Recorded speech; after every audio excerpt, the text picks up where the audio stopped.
ये कहानी है एक होटल की जिसका नाम था होटल पैराडाइज।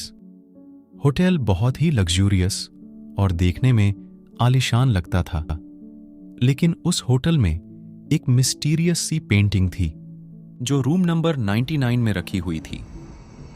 लोगों का कहना है कि जो भी उस कमरे में रुकता है उसके साथ कुछ ना कुछ अजीब और डरावनी चीजें जरूर होती हैं उस पेंटिंग की वजह से। उस रूम में कभी कोई गेस्ट नहीं रुकता है और उसका दरवाजा हमेशा बंद रहता है। कुछ लोग कहते हैं कि उस रूम में एक लड़की की आत्मा है, तो कुछ कहते हैं कि उस रूम में एक लड़की का मर्डर हुआ था और उसका खून अब भी फर्श पर लगा हुआ है। लेकिन ये सब सिर्फ अफवाहें थीं या फिर सच, ये तो सिर्फ वही जान सकता है जो उस कमरे में जाकर वापस आया हो, और जो बचकर वापस आते हैं वो कमरे के बारे में जिक्र भी नहीं करना चाहते। फिर एक दिन इसी होटल में एक यंग कपल आता है जिनका नाम था रवि और प्रिया। वो अपने हनीमून के लिए गोवा आए हुए थे और उन्होंने होटल पैराडाइज में अपने लिए एक रूम भी बुक किया हुआ था। उन्होंने रूम नंबर 99 को बुक किया था क्योंकि बाकी कमरों के मुकाबले वो काफी सस्ता था।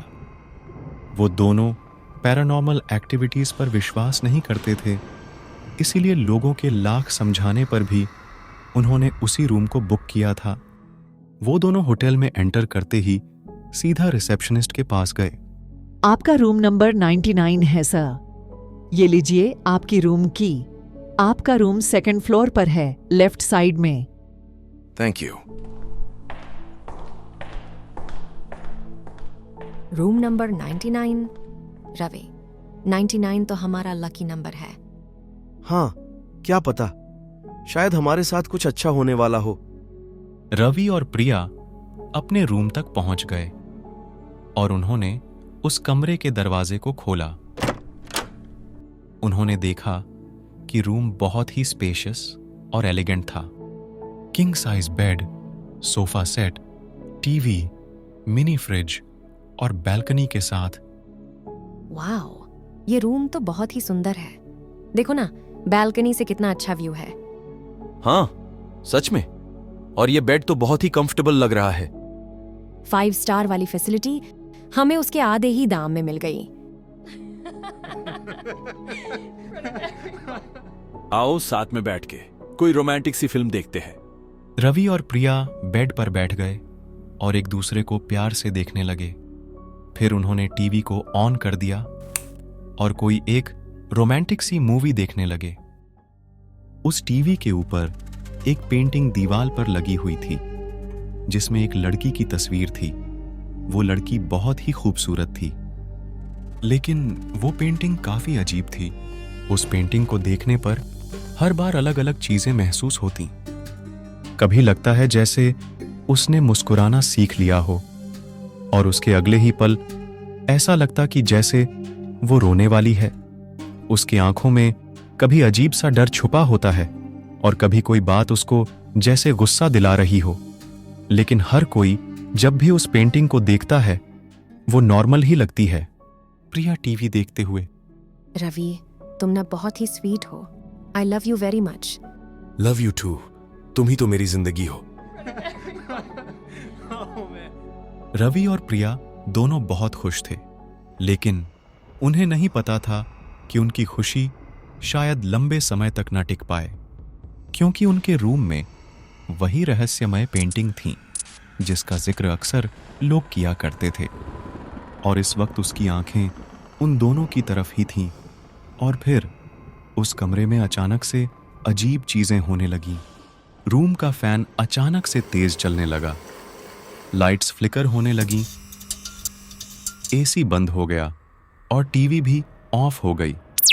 ये सारी चीजें एक साथ ही होने लगीं। रवि और प्रिया ये सब देखकर हैरान रह गए। उन्हें लगा कि शायद कोई टेक्निकल प्रॉब्लम हो गई होगी। ये सब क्या हो रहा है? रूम का फैन इतना तेज क्यों चलने लगा? पता नहीं, और ये लाइट भी पता नहीं क्यों फ्लिकर करने लगी। और ये एसी और टीवी भी अपने आप ही ऑफ हो गई है। फिर रवि होटल के रिसेप्शनिस्ट को कॉल करने की कोशिश करता है।